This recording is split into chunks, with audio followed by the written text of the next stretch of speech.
Hey heroes, Cap here, and welcome back to the channel. Today we're going to be taking a look at Marvel's Avengers, and specifically the deep dive they did today, showcasing all the holiday content that's coming our way tomorrow for patch 2.2. Now this includes the Klaw Sound Raid, the gear reworks, shipments, and Spiderman coming into the game for PlayStation users. Now, tomorrow's a big patch, I'm super excited for it, I cannot wait to jump into the raid.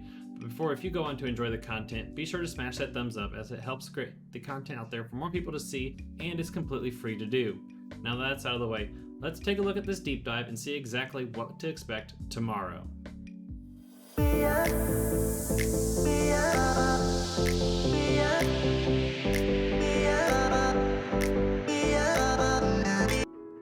So, showcasing is the deep dive. This is what is aired over on Twitch as well as is now found on YouTube. I'll be sure to post a link down below for you guys to go check out for yourself with the sound and everything to enjoy and figure out exactly what we're going to be getting tomorrow with patch 2.2.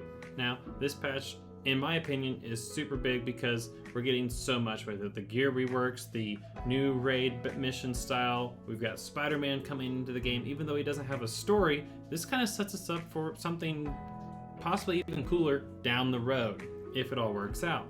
Now, one thing I want to touch on with Spider-Man is he is PlayStation exclusive. This is the only hero that will be an exclusive for sure. There won't be any more, it's just Spider-Man. We can all live with that. But the biggest thing that I take out of this, even though I'm playing on Xbox and PC, so I missed out on Spidey, the biggest thing I take out of this is that we're adding a hero into the game without a story. Now, his story is going to be played through elevator talk and cinematics and just overall dialogue with all of the characters and how he kind of is found, brought up to the team, and becomes one of the Avengers.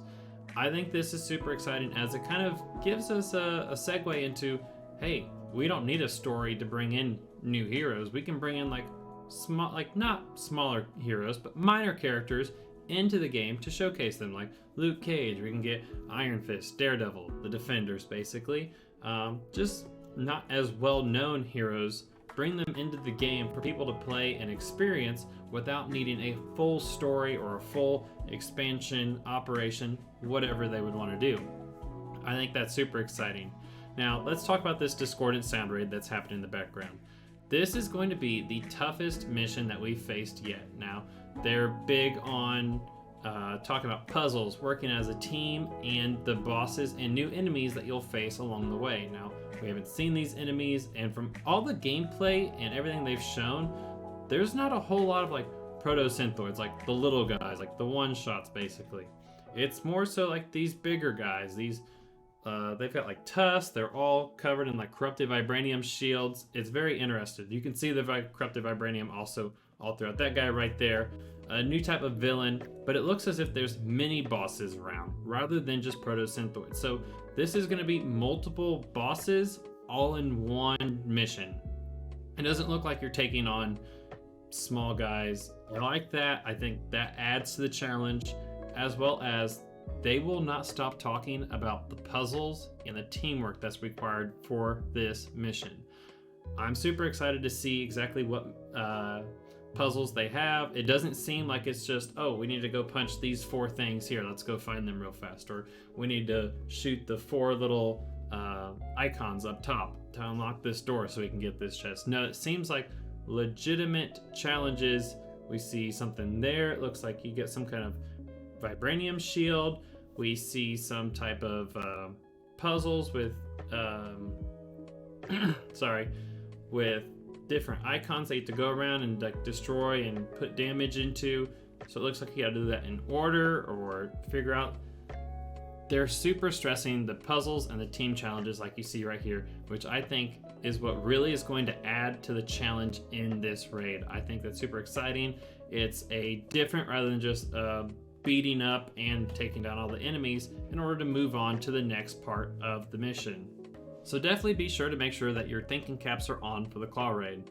Now next up is the 2.2 patch that is all encompassing all this, but really it's all the gear and the power level that you see right here. Now starting tomorrow, if you have level 100 gear, you can now power that up to all the way 175. There's not it used to be like a 10 level cap. That's gone as of tomorrow. you'll be able to power up any gear if it has the rolls and the perks that you like, all the way up to 175 by utilizing newer gear that you get and infusing it and upgrading it using that. I like this. It's a different style of upgrading, and it seems easier to get upgraded gear and to bring gear that you find that's really good up to a higher level. Like sometimes there's lower level gear that I've enjoyed that I had to dismantle because I can only get it to 120 or 129 or whatever. This way people start looking at the builds a whole lot sooner when they're leveling up their characters, as well as we're getting all kinds of new gear and new perks with this new patch coming out, and a whole different way to get them. Now with this new gear, we also have the resources are kind of going away with us only needing the fragments and upgrade modules, and of course older or higher level gear in order to upgrade our gear to the right level that we want. Now we have an increased power cap as well, with us getting all the way up to 175, but in order to do that we have to play in the OLT, the Klaw Discordant Sound Raid, and in order to get that 175 you need that elite Klaw Discordant Sound Raid. Now one thing I will take out of when Phil and Andy were talking later on in the deep dive, Phil joked and said that it would take us 5 to 6 weeks in order to get to the elite Klaw Raid. So my wondering is, how hard is it to get the right gear in order to get into that elite Klaw Raid that is offered into the game? I'm super excited to see how fast it takes some people and how long it takes me in order to get there, because I don't know, I'm kind of like a little nervous about this. Now the next thing we've got is shipments right here. Now these shipments are super cool because it rewards players for playing the game, which is fantastic. This is what we wanted. This is amazing, and I cannot wait to check it out, as you get a preview of everything you get to see before you put your units in the game, or into the shipment I should say. Now this is also awesome because it uses a currency that normally a lot of us are just sitting on and don't really have any use for. So this is super helpful to get more gear and new cosmetics for all of our heroes as we play the game.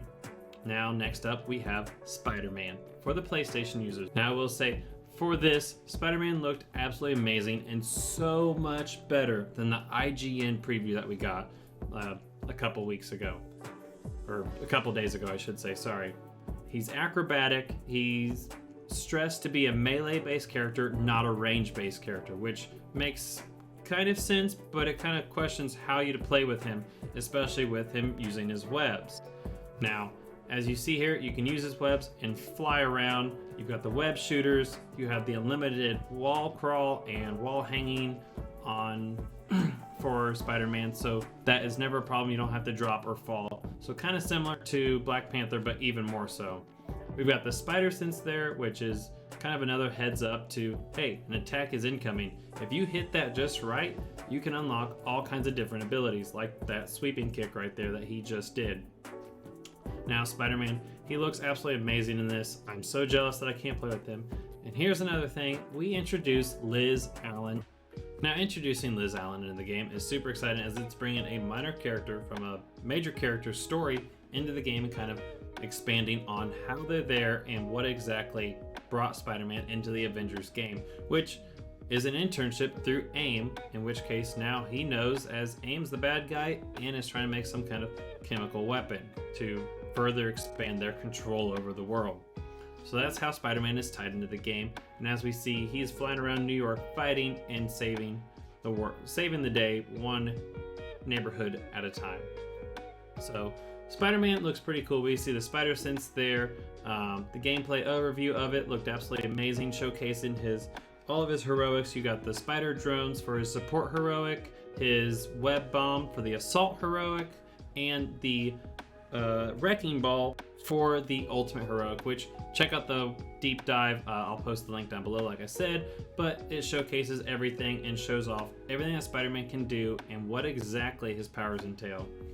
We see a bunch of zip lining and web swinging. Now up top right under his intrinsic meter we can see 3 different icons. Now for like Black Widow and for Iron Man, that usually means you get like the pistol shot, the full auto, and the high caliber. This is actually the charged option. So for Spidey, his basic web swinging right there stays like that, just basic web shooting, once you get it unlocked, you can actually pick which one. So charge it up and then shoot it out based on which one you choose.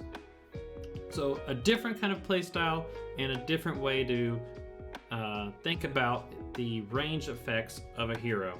But he's definitely going to be melee based, which is pretty well timed, since this patch kind of brings in more melee based gear and a heavier focus on melee as a whole. Now, along with Spidey, you see all of his abilities here, but we also get 40 new outfits for him and over 20 emotes that will be at launch ready to go that you can play around with and enjoy as you're leveling him up and getting him ready to hopefully take down the raid as Spidey, or seeing how long it takes people to get into a raid as Spidey. So we're seeing more and more of his skills here. He's very acrobatic, he's jumping around, he's got the twist turns, he's pulling their heads, whoop, like that. It's very interesting. He plays very smooth compared to what we saw with IGN. This gameplay looks 10 times better. It makes me excited for the addition of Spidey, and it makes me wonder, with us adding a hero without a story, does this mean we're getting more heroes without stories as they work on bigger projects, i.e. like Scarlet Witch and Captain Marvel, make those bigger projects while giving us Iron Fist and Luke Cage in the meantime to play as, kind of hold us over? Definitely a thought right there. Now, there is much more to the deep dive, so be sure to check it out and take a look, and let me know in the comments down below what you thought of it. How excited are you for Spider-Man? How excited for you the Klaw Raid? And are you jumping in as soon as the Klaw Raid launches? Let me know. And if you want to see the Klaw Raid for yourself and maybe join up and squad up if you're on Xbox and PC, come on over to Twitch, where I'll be live all day tomorrow playing this, checking it out, and seeing how fast I can take down the Klaw Raid with a couple different people. As always, heroes, stay amazing, and until the next video, bye-bye.